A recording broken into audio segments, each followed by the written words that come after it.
A light magnitude 3.0 earthquake occurred in the Ceram Sea near the coast of Maluku, Indonesia, in the morning of Wednesday, July 30, 2025 at 8:03 a.m. local time, GMT+9.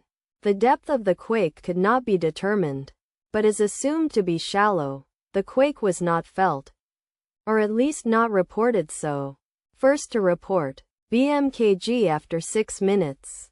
The earthquake occurred 4 hours after a magnitude 3.1 earthquake had hit on Wednesday, July 30, 2025, at 3:37 a.m.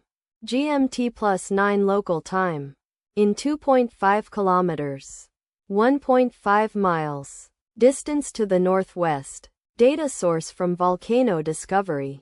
Did you feel it? Let us pray. May the earthquake that occurred not affect our brothers and sisters there. May the earthquake not happen again. And may God protect everyone. Amen.